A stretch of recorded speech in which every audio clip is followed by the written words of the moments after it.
రాజ్యసభ ఎన్నికల్లో అధికార బీజేపీ సత్తా చాటింది. మొత్తం 15 స్థానాల్లో 10 చోట్ల విజయం సాధించింది. కాంగ్రెస్ 3 స్థానాల్లో విజయం సాధించింది. ఇక కావలసిన సంఖ్యాబలం లేనప్పటికీ క్రాస్ ఓటింగ్ వల్ల బీజేపీ హిమాచల్ ప్రదేశ్, యూపీలో చెరో ఒక సీటు అదనంగా గెలుచుకుంది. కర్ణాటకలో మాత్రం కమలం పార్టీకి ఎదురుదెబ్బ తగిలింది. మొత్తం 4 స్థానాలకు 5 అభ్యర్థులు పోటీ చేయడం వల్ల కర్ణాటకలో ఎన్నికలు అనివార్యమయ్యాయి. దీంతో కాంగ్రెస్ నిలబెట్టిన 3 అభ్యర్థులు అజయ్ మాకెన్, సయ్యద్ నకీర్ హుస్సేన్, జీసీ చంద్రశేఖర్ విజయం సాధించారు. బీజేపీ, జేడీఎస్ చెరో చోట పోటీ చేయగా జేడీఎస్ అభ్యర్థి ఓటమి పాలయ్యారు. ఇక విజయానికి కావలసిన సంఖ్యాబలం లేకపోయినప్పటికీ బీజేపీ, జేడీఎస్ కూటమి ఒక అభ్యర్థిని అదనంగా నిలబెట్టింది. ఇక తాజా ఫలితాలతో బీజేపీ, జేడీఎస్ కూటమికి నిరాశ ఎదురైంది. మరోవైపు బీజేపీ ఎమ్మెల్యే సోనుశేఖర్ కాంగ్రెస్ అభ్యర్థికి ఓటు వేశారు. మరో BJP MLA Shivaram Hebbar voting కు దూరంగా ఉన్నారు. ఇక తన ఆత్మ ప్రబోధానుసారం ఓటు వేసినట్లు ఎమ్మెల్యే సోమశేఖర్ చెప్పారు.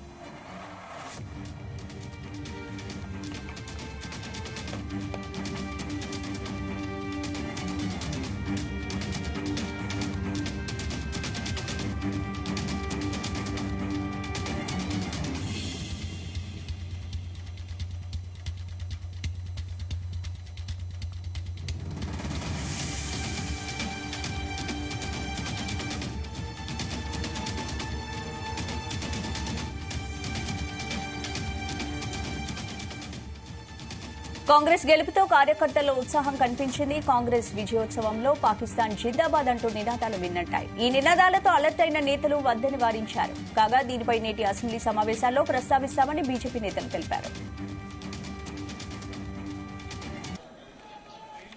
ఇదే అంశానికి సంబంధించి పూర్తి అప్డేట్స్ మా ప్రతినిధి శ్రీచరణ్ అందిస్తారు. శ్రీచరణ్,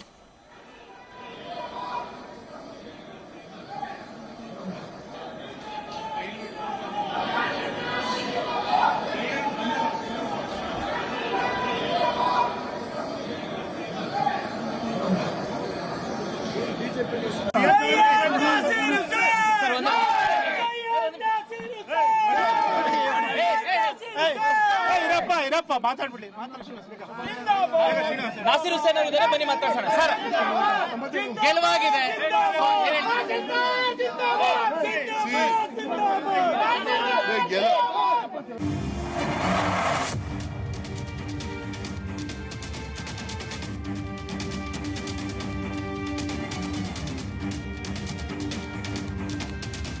రైట్, ఇక రాజ్యసభ ఎన్నికల్లో అధికార బీజేపీ సత్తా చాటింది. మొత్తం 15 స్థానాలు 10 చోట్ల విజయం సాధించగా కాంగ్రెస్ 3 స్థానాల్లో విజయం సాధించింది. ఇదే అంశానికి సంబంధించి పూర్తి అప్డేట్స్ మా ప్రతినిధి శ్రీచరణ్ అందిస్తారు. శ్రీచరణ్, గుడ్ మార్నింగ్ స్పందన. రాజ్యసభ ఎన్నికల్లో అధికారిక పార్టీ బీజేపీ హవా నడిచింది అని చెప్పుకోవాలి. మొత్తం 15 స్థానాల్లో 10 చోట్ల విజయం సాధించింది. కాంగ్రెస్ పార్టీ 3 స్థానాల్లో సాధించింది.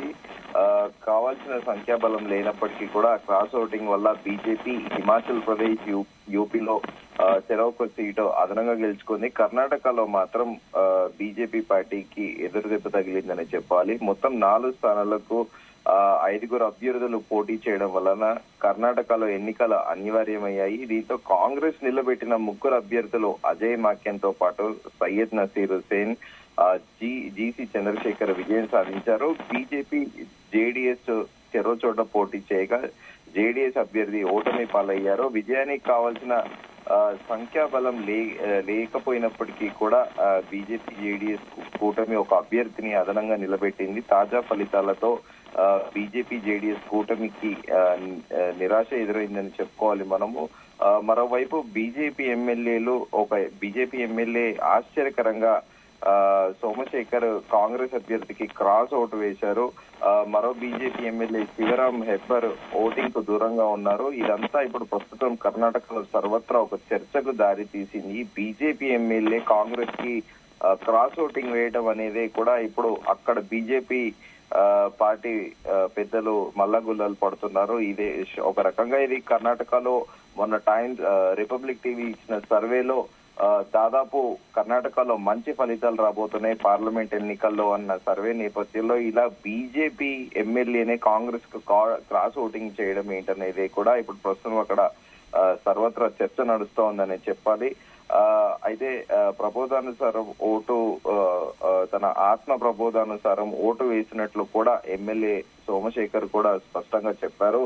అయితే ఇక్కడ కాంగ్రెస్ గెలుపుతో కార్యకర్తల్లో ఉత్సాహం కనిపించింది. ఉత్సాహం అనే దానికంటే ఇది దేశ దృష్ట్యా మనము మన భారతదేశ దృష్ట్యా మనం ఒకటి చెప్పుకోవాలి. కాంగ్రెస్ కార్యకర్తల్లో అత్యుత్సాహంతో పాకిస్తాన్ జిందాబాద్ అంటూ కూడా నినాదాలు మిన్నంటాయి. ఈ నినాదాలతో అలర్ట్ అయిన నేతలు అక్కడున్న వాటికి మనం ఎలక్ట్రానిక్ మీడియాలో విజువల్స్ లో కూడా చూసాము. నేతలు వద్దని వారిని వారించారు. కానీ కాగా దీనిపై నేటి అసెంబ్లీ సమావేశాల్లో కూడా ప్రస్తావిస్తామని బీజేపీ కూడా స్పష్టంగా నేతలు తెలిపారు. అయితే దీనిపైన ఇప్పటికే బెంగళూరు పోలీసులు ఈ నెట్టింట వైరల్ అయిన ఈ వీడియోను కూడా పరిశీలిస్తున్నారు. కానీ దేశంలో కర్ణాటక రాష్ట్రం అనేది భారతదేశంలో ఉంది, ఇది పాకిస్తాన్ లో లేదని కూడా నెటిజన్లు ఒకటే ట్రోలింగ్ పాల్పడుతున్నారు. మనం ఇండియాలో ఉన్నామా లేకపోతే పాకిస్తాన్ లో ఉన్నామా, కర్ణాటకలో ఉండి పాకిస్తాన్ జిందాబాద్ నిలాలు చేయడం ఇదెక్కడిది అని చెప్పేసి కూడా నెటిజన్లు తీవ్రంగా ఆగ్రహం వెలుబుస్తున్నారు. అయితే బెంగళూరు పోలీసులు మాత్రం దీనిపైన పూర్తి స్థాయిలో అసలు ఇది ఈ వీడియో ఎక్కడి నుంచి వచ్చింది, ఇదేమైనా ఓల్డ్ వీడియోనా, ఏదైనా మాక్ వీడియోనా, ఫేక్ వీడియోనా, అది నిజంగానే నిన్న జరిగిన ఎన్నికల తర్వాత కాంగ్రెస్ కార్యకర్తలే ఇలా స్లోగన్స్ ఇచ్చారా అనేది కూడా దానిపైన పూర్తి స్థాయిలో బెంగళూరు పోలీసులు పరిశీలిస్తున్నారు ఆ వీడియోని. ఆ పరిశీలించిన అనంతరం అక్కడ మనకు అందుతున్న సమాచారం ప్రకారం ఒకవేళ అది నిజంగా కాంగ్రెస్ కార్యకర్తలు అలాంటి నిర్ధారాలు చేస్తే మాత్రం ఖచ్చితంగా యాక్షన్ ఉంటుంది అని కూడా ప్రధానంగా చెప్తున్నారు. అయితే కాంగ్రెస్ సంజాయిషి ఏమిస్తుంది అంటే పాకిస్తాన్ జిందాబాద్ కాదు, నసీర్ సాబ్ జిందాబాద్ అని కాంగ్రెస్ చెబుతుంది అన్నప్పటికీ ఆ వీడియోలో మాత్రం మనకి క్లియర్ గా స్పష్టంగా కనిపిస్తా ఉంది పాకిస్తాన్ కి అనుకూలంగా ఇటు కాంగ్రెస్ కార్యకర్తలు నినాదాలు చేయడమే ఇప్పుడంతా కూడా సర్వత్రా చర్చ నడుస్తోంది. ఇప్పుడు కర్ణాటక రాజకీయం అంతా ఇటు రాజ్యసభ ఎన్నికలతో పాటు కాంగ్రెస్ అభ్యర్థి నసీర్ షా విజయం పైనే ప్రధానంగా ఇప్పుడు చర్చ జరుగుతోంది. అటు బీజేపీ ఎమ్మెల్యే క్రాస్ ఓటింగ్ వేయడము, ఎన్నిక అనంతరము ఇటు కాంగ్రెస్ శ్రేణులు అత్యుత్సాహంతో పాకిస్తాన్ జిందాబాద్ అనడము ఇప్పుడంతా కూడా దేశవ్యాప్తంగా ఇది ఒక చర్చకు దారి తీసింది. మరి బెంగళూరు పోలీసులు దీనిపైన పూర్తి స్థాయిలో ఎలాంటి విచారణ చేపడతారో, ఇది నిజంగానే కాంగ్రెస్ కార్యకర్తలు ఉద్దేశపూర్వకంగానే పాకిస్తాన్ కి జై కొట్టారా అనేదే విచారణలో తేలాలి. స్పందన. Right, thank you శ్రీచర్.